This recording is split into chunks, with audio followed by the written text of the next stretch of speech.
서울 강남의 한 고급 레스토랑. 우아한 분위기 속에서 두 여자가 마주 앉아 있었다. 한 명은 40대 중반의 우아한 여성 이수연, 다른 한 명은 20대 후반의 젊고 아름다운 여성 김지영이었다. 언니, 정말 고마워요. 저 같은 사람을 이렇게 좋은 곳에서 식사하게 해주시고. 지영이 감사하다는 표정으로 말했다. 수연이 미소를 지으며 답했다. 뭘 그런 말을 해요. 우리 민호가 당신을 얼마나 좋아하는데. 하지만 수연의 눈빛은 차갑기만 했다. 그녀는 잠시 침묵하더니 갑자기 폭탄 선언을 했다. 그런데 지영 씨, 한 가지 말씀드릴 게 있어요. 당신이 사귀고 있는 그 민호, 사실 제 아들이에요. 지영의 얼굴이 창백해졌다. 네? 무슨 말씀이세요? 놀랍죠? 박민호 그 사람, 자신이 30살이라고 했죠? 사실은 35살이고 결혼도 했어요. 그리고 아이도 하나 있고요. 지영은 믿을 수 없다는 표정으로 고개를 저었다. 그럴 리가 없어요. 민호 오빠는 절대 그런 사람이 아니에요. 증거가 필요하시다면 드릴 수 있어요. 수연이 핸드폰을 꺼내 사진을 보여주었다. 거기에는 민호가 다른 여자와 결혼식을 올리는 사진이 있었다. 충격을 받은 지영은 집으로 돌아가 울었다. 그때 문자 메시지가 도착했다. 자기야, 오늘 회사 일로 늦을 것 같아. 먼저 자고 있어. 사랑해, 마이너스 민호. 지영은 분노로 떨리는 손으로 핸드폰을 던졌다. 이런 거짓말쟁이를, 나를 이렇게 속였다고?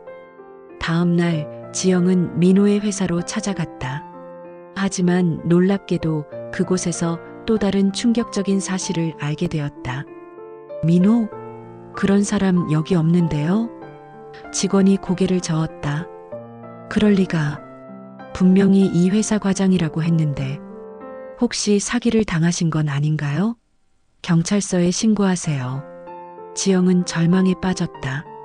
모든 게 거짓말이었던 것이다.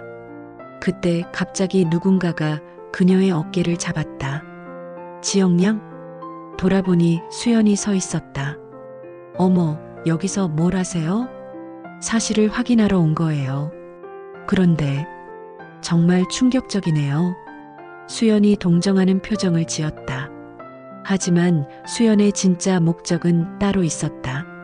그녀는 지영을 이용해서 자신만의 복수를 계획하고 있었던 것이다. 사실 수연과 민호는 모자 관계가 아니었다. 수연은 20년 전 민호의 아버지와 불륜 관계에 있었던 여자였다. 그때 민호의 어머니가 이 사실을 알고 자살했고 수연은 평생 죄책감에 시달려왔다. 그런데 최근 민호가 여러 여자들을 동시에 만나며 사기를 치고 있다는 소식을 들었다. 수연은 이것이 복수할 기회라고 생각했다. 민호를 벌주고 동시에 자신의 과거 죄책감도 덜어낼 수 있을 거라고. 하지만 지영과 만나면서 수연의 마음에도 변화가 생겼다. 지영이 너무나 순수하고 착한 마음을 가진 여자라는 것을 알게 된 것이다. 지영 씨, 제가 당신에게 도움을 줄게요. 수연이 진심을 담아 말했다. 정말요? 하지만 왜 저를? 그냥 당신이 제 딸 같아서 그래요. 제가 딸이 없거든요. 그때부터 두 여자는 힘을 합쳐 민호의 정체를 파헤치기 시작했다. 조사 결과 민호는 무려 7명의 여자와 동시에 만나고 있었다. 각각에게 다른 직업, 다른 나이, 다른 가족사를 말하며 돈을 뜯어내고 있었던 것이다. 이건 정말 너무해요. 지영이 분노했다. 맞아요. 이런 사람은 반드시 벌을 받아야 해요. 수연도 동의했다. 두 사람은 민호의 다른 피해자들을 찾아 모두 모였다. 총 7명의 여자가 한자리에 모인 것이다. 그런데 그때 또 다른 충격적인 진실이 밝혀졌다. 피해자 중 한 명인 최미래가 놀라운 사실을 털어놓은 것이다. 사실 저는 민호의 진짜 아내예요.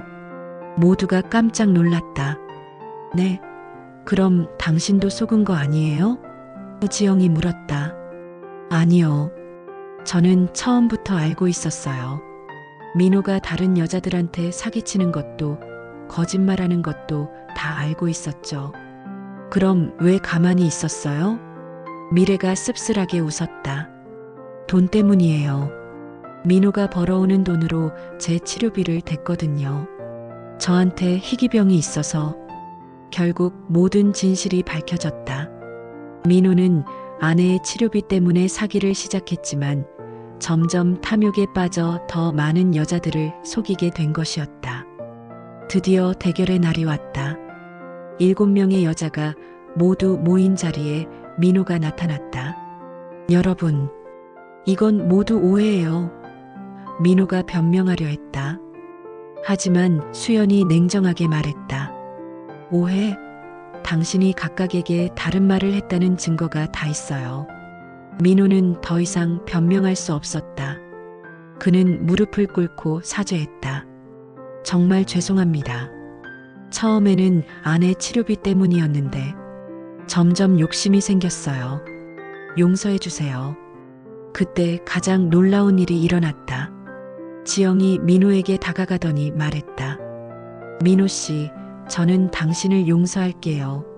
모두가 깜짝 놀랐다. 하지만 조건이 있어요. 앞으로는 절대 거짓말하지 마세요. 그리고 아내분 치료에만 집중하세요. 그 후 모든 것이 정리되었다.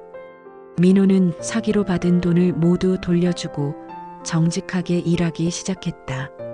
아내 미래의 치료도 다른 방법을 찾았다. 지영은 이 일을 계기로 더 강한 여자가 되었다. 그리고 수영과는 진짜 모녀 같은 관계가 되었다. 지영아, 고마워. 수연이 진심으로 말했다. 뭐가요? 너 때문에 나도 과거의 죄책감에서 벗어날 수 있었어. 복수보다는 용서가 더 큰 힘이 있다는 것도 배웠고. 지영이 환하게 웃었다.